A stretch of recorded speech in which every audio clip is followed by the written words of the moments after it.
Study with Ankit we में आपका स्वागत है।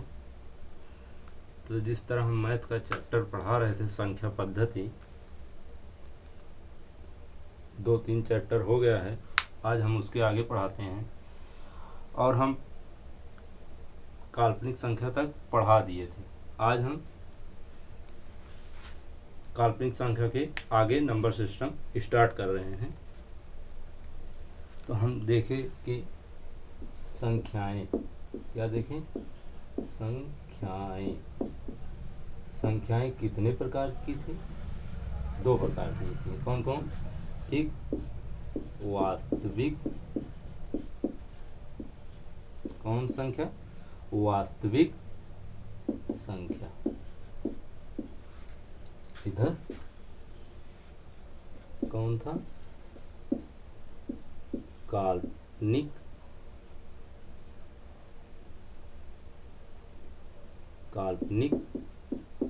संख्या। वास्तविक संख्या और काल्पनिक संख्या। वास्तविक संख्या में 2, वास्तविक संख्या में 2 कौन कौन? परिमेय संख्या,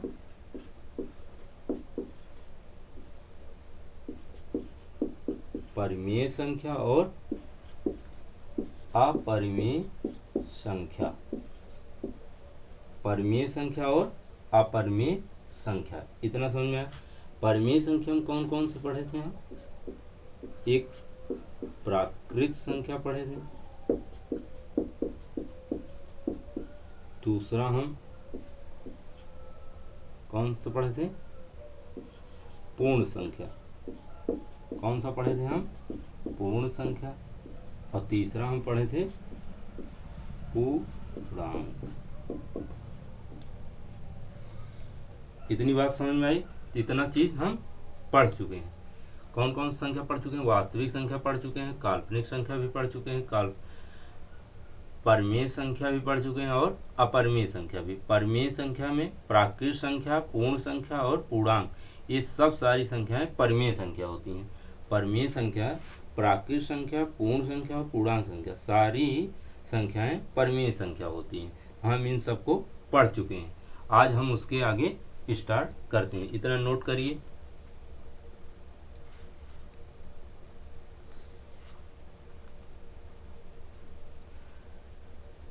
चलो फिर हम अब अभाज्य संख्या देखते हैं। कौन संख्या?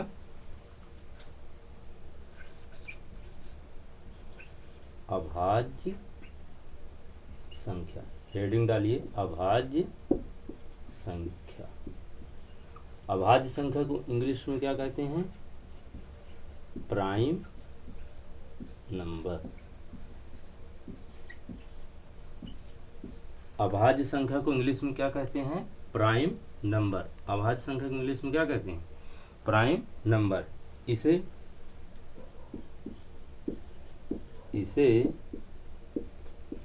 ऋण संख्या भी बोला जाता है। क्या बोला जाता है? ऋण संख्या भी। इसे ऋण संख्या भी कहा जाता है। क्या? अभाज्य संख्या प्राइम नंबर, इसे ऋण संख्या भी कहा जाता है। इतनी बात समझ में आई? अभाज्य संख्या प्राइम नंबर, इसे ऋण संख्या भी कहा जाता है। अभाज्य संख्याएं क्या होती हैं? वे संख्याएं, अभाज्य संख्या वे संख्याएं जो स्वयं से कटे या एक से कटे, उसे क्या कहते हैं? अभाज्य संख्या। अभाज्य संख्या का केवल गुणनखंड 1 होता है। अभाज्य संख्या का गुणनखंड केवल स्वयं संख्या होती है। अभाज्य संख्या का गुणनखंड क्या होता है? स्वयं वही संख्या होती है और उसका कोई गुणनखंड न हो, मतलब एक से अधिक उसका गुणनखंड न हो, उसे अभाज्य संख्या कहते हैं। तो अभाज्य संख्या को हम लिखते हैं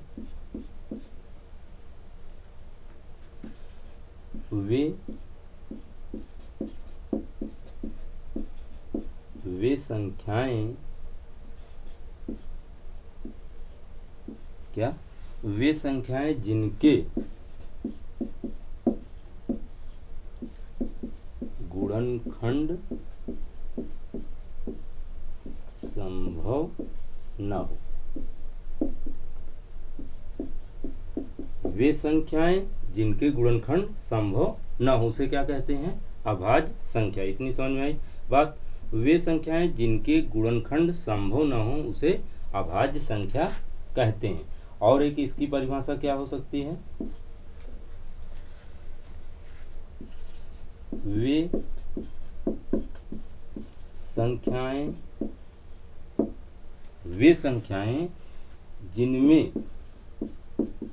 संख्याएं जिनमें केवल एक और स्वयं क्या बताएं? केवल एक और स्वयं का भाग जाए। इतनी बात समझ में आई? क्या लिखे? वे संख्याएं जिनमें केवल एक और स्वयं का भाग जाए उसे क्या कहते हैं? अभाज्य संख्या। एग्जाम्पल में हम लिखते हैं कौन कौन सी संख्या है, जैसे 2, 3, 5, 7, 11, 13, 17, 19, 23 ...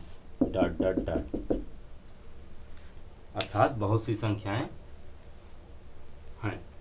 तो अभाज्य संख्या कहाँ से स्टार्ट होती हैं? 2 से। अभाज्य संख्या कहाँ से स्टार्ट होती हैं? 2 से। अभाज्य संख्या कहाँ से स्टार्ट हो रही है? 2 से। 2, 3, 5। अब देखो 3 का गुणनखंड नहीं बनेगा, 3 का गुणनखंड नहीं बनेगा, 5 का गुणनखंड नहीं बनेगा। केवल यह किससे कटेगा? केवल एक और स्वयं से। एक और स्वयं से ही यह कटेगा, इसलिए कौन सी संख्या है? अभाज्य संख्या। इतनी बात समझ में आई? तो यहाँ 2 एक स्पेशल है जिसके बारे में बहुत पूछा जाता है। तो 2 देखो सम संख्या भी थी। 2 क्या थी? सम संख्या भी थी। और इस 2 को क्या कहा जाता है? ऋण संख्या भी कहा जाता है। और 2 को सम अभाज्य संख्या भी कहा जाता है। और 2 को प्रथम अभाज्य संख्या कहा जाता है। इतनी बात समझ में आई? 2 को प्रथम अभाज्य संख्या भी कहा जाता है, 2 को ऋण संख्या भी कहा जाता है, और 2 को सम संख्या भी कहा जाता है, और 2 को सम अभाज्य संख्या भी कहा जाता है। और 2 को क्या कहा जाता है? एक टेट में क्वेश्चन आया था कि प्रथम ऋणोत्तर अभाज्य संख्या कौन सी है? तो यहाँ प्रथम ऋणोत्तर अभाज्य संख्या 2 ही है, क्योंकि ऋणोत्तर का मतलब होता है कौन सी वह संख्या है जो पहली अभाज्य संख्या कौन सी है जो निगेटिव नहीं है, अर्थात धनात्मक में है। तो कौन सी संख्या है पहली? तो 2 है। इसका मतलब समझ में आया? तो हम 2 के विषय में थोड़ा लिख सकते हैं कि 2 को कौन कौन सी संख्या कहा जाता है।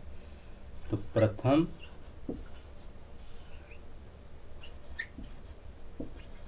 अभाज्य संख्या,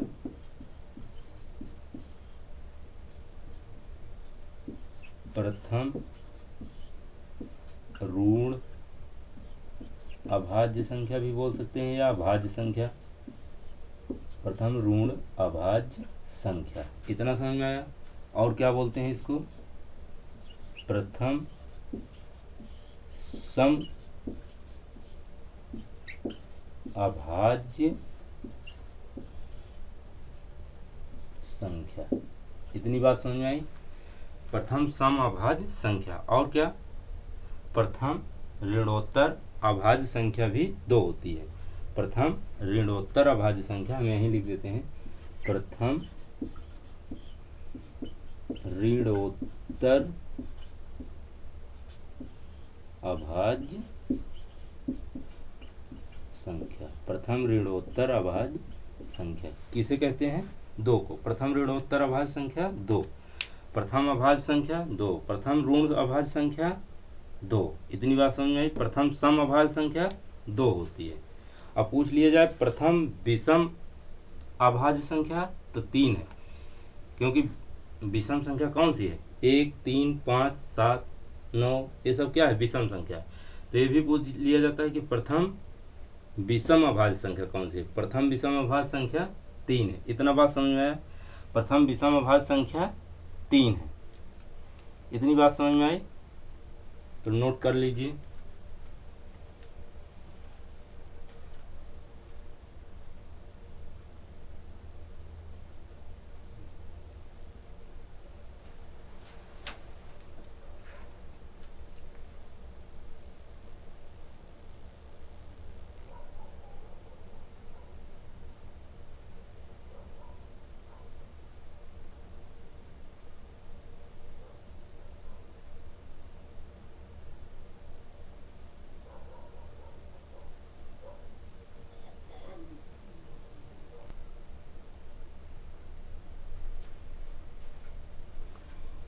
तो अब हम लिखते हैं कि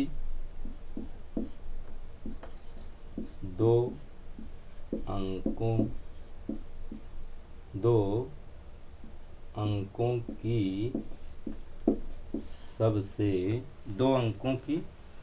सबसे बड़ी संख्या, दो अंकों की सबसे बड़ी अभाज्य संख्या। दो अंकों की सबसे बड़ी अभाज्य संख्या कौन सी होगी? दो अंकों की सबसे बड़ी अभाज्य संख्या कौन सी होगी? तो 9 7। ये केवल एक से कटेगा और स्वयं से कटेगी। इसके बाद इसमें 3 जोड़ देंगे तो हो जाएगा 100, तो 3 अंकों की बन जाएगी। इसलिए दो अंकों की सबसे बड़ी अभाज्य संख्या 9 7 अर्थात 97। समझ में आया इतनी बात? दो अंकों की सबसे बड़ी अभाज्य संख्या 97 और दो अंकों की सबसे छोटी अभाज्य संख्या कौन सी होगी? सबसे छोटी अभाज्य संख्या, तो देखो दो अंकों की, तो 10 दो अंकों से मिलकर एक बनी संख्या है, तो 10 के बाद 11, तो अर्थात 11 किसी से नहीं कटेगा, केवल स्वयं और एक से कटेगा। तो 11 क्या हुई? दो अंकों की सबसे छोटी अभाज्य संख्या। इतनी बात समझ में आई? दो अंकों की सबसे छोटी अभाज्य संख्या 11। अब हम 3 अंकों को ऐसे देख लेते हैं। 3 अंकों की सबसे बड़ी अभाज्य संख्या। 3 अंकों की सबसे बड़ी अभाज्य संख्या कौन सी होगी? 997। 3 अंकों की सबसे बड़ी अभाज्य संख्या 997 और 3 अंकों की सबसे छोटी अभाज्य संख्या क्या लिखे? 3 अंकों की सबसे छोटी अभाज्य संख्या कौन सी होगी? 101। इतनी बात समझ में? 3 अंकों की सबसे छोटी अभाज्य संख्या 101, दो अंकों की सबसे बड़ी अभाज्य संख्या 97, दो अंकों की सबसे छोटी अभाज्य संख्या 11, 3 अंकों की सबसे बड़ी अभाज्य संख्या 997, 3 अंकों की सबसे छोटी अभाज्य संख्या 101। इतनी बात समझ में आई? तो हम एक और लिखते हैं इसके बाद।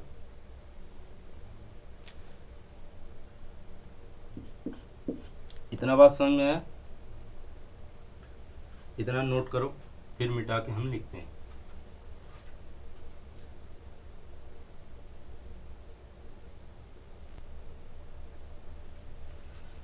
तो इसके बाद हम देखते हैं कि 1 से 25 तक में, 1 से 25 तक में अभाज्य संख्या कितनी होती है? तो 1 से 25 तक में अभाज्य संख्या कितनी होती है? 9। गिन लेना लिखकर। 1 से 25 तक में अभाज्य संख्या 9 होती है। गिनने से अच्छा है इसे रट लीजिए। 1 से 25 तक में अभाज्य संख्या कितनी है? 9।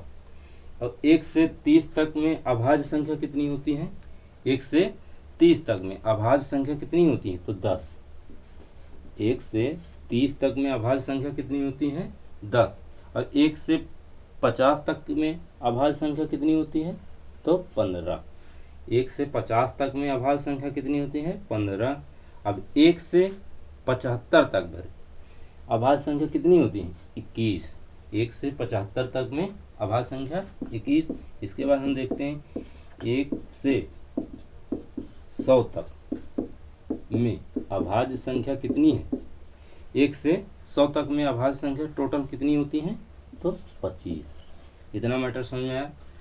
1 से 25 तक में अभाज्य संख्या 9, 1 से 30 तक में अभाज्य संख्या 10, 1 से 50 तक में अभाज्य संख्या कितनी होती है? 15, 1 से 75 तक में अभाज्य संख्या 21, 1 से 100 तक में अभाज्य संख्या कितनी होती है? 25। इतना समझ में आया? तो हम कैसे इसको रटेंगे? तो ऐसे क्रम से एक नंबर तरह याद के लिए 9, 10, 15, 21, 25 या 910, 15, 21, 25 जैसे नंबर रटा जाता है वैसे इसको भी रट लीजिए। 9, 10, 15, 21, 25। 1 से 25 9, 1 से 30 10, 1 से 50 15, 1 से 75 21, 1 से 100 25। इतनी बात समझ में आई तो लाइक सब्सक्राइब करते रहिए। हम नेक्स्ट वीडियो में मिलते हैं। धन्यवाद।